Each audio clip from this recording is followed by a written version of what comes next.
ഞാനിന്ന് കാബേജും കൂടെ ഉരുളക്കിഴങ്ങും ചേർത്ത് ഒരു കറിയാണ് ഉണ്ടാക്കുന്നത്.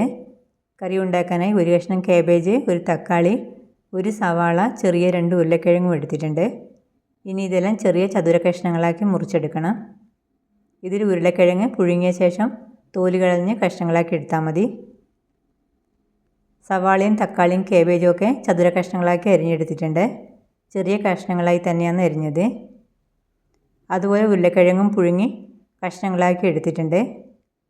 കുക്കറിലേക്ക് വെള്ളമൊഴിച്ച് ഉരുളക്കിഴങ്ങ് അതിലിട്ട് ഒരു വിസിൽ വരുന്നതുവരെ വേവിച്ചാൽ മതി.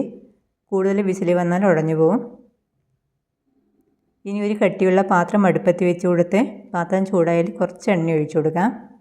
ഞാൻ വെളിച്ചെണ്ണയാണ് ഒഴിച്ചു കൊടുക്കുന്നത്. ഇതിലേക്ക് അരിഞ്ഞു വെച്ച സവാള ഇട്ട് കൊടുക്കാം.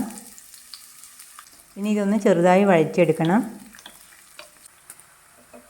സവാള ചെറുതായി വാടി തുടങ്ങിയതിലേക്ക് കാബേജ് അരിഞ്ഞത് കൂടി ഇട്ട് കൊടുക്കാം.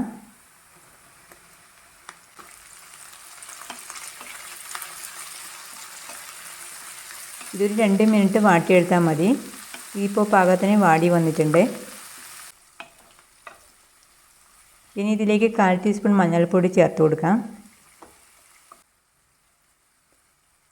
1.5 ടീസ്പൂൺ മുളക് പൊടി ഇടാം.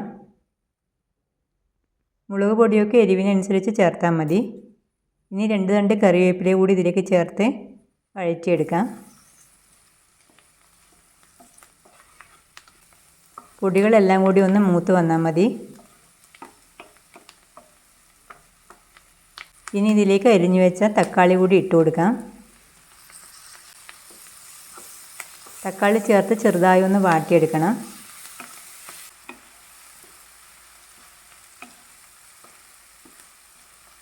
ഇതിപ്പോൾ വാടി വന്നിട്ടുണ്ട്. ഇനി ഇതിലേക്ക് കുറച്ച് ഉപ്പ് ചേർത്ത് കൊടുക്കാം. ഇനി ഒന്നുകൂടി ഒന്ന് ഇളക്കി യോജിപ്പിച്ച് കൊടുക്കണം.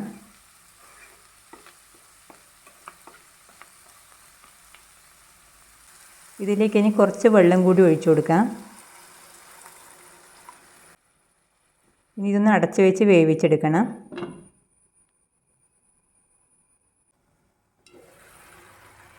ഇതിലേക്ക് ചേർത്ത വെള്ളമൊക്കെ ഇപ്പോൾ കുറച്ച് വറ്റി വന്നിട്ടുണ്ട്. ഇനി ഇതിലേക്ക് നേരത്തെ വേവിച്ച് വെച്ച ഉരുളക്കിഴങ്ങ് കഷ്ണങ്ങളാക്കിയത് കൂടി ഇതിലേക്ക് ഇട്ട് കൊടുക്കാം. ഇനി ഇതൊന്ന് നന്നായി യോജിപ്പിച്ചെടുക്കണം. ഇതിലേക്ക് ഇനി ഉപ്പ് വേണമെങ്കിൽ കുറച്ചുകൂടി ചേർത്ത് കൊടുക്കണം.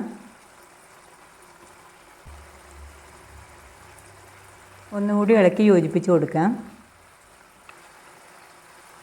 ഇനി ഇതിലേക്ക് അവസാനമായിട്ട് കുറച്ച് തേങ്ങ ചിരകിയെടുത്ത് നന്നായി അരച്ചത് കൂടി ചേർത്ത് കൊടുക്കണം. 1/2 കപ്പ് തേങ്ങാപ്പാൽ ചേർത്ത് കൊടുത്താലും മതി. തേങ്ങ ചേർത്ത ശേഷം 2-3 മിനിറ്റ് ഒന്ന് തിളപ്പിച്ചെടുക്കണം. നന്നായി തിളച്ചാൽ ഇത് അടുപ്പിൽ നിന്ന് മാറ്റി വെക്കാം.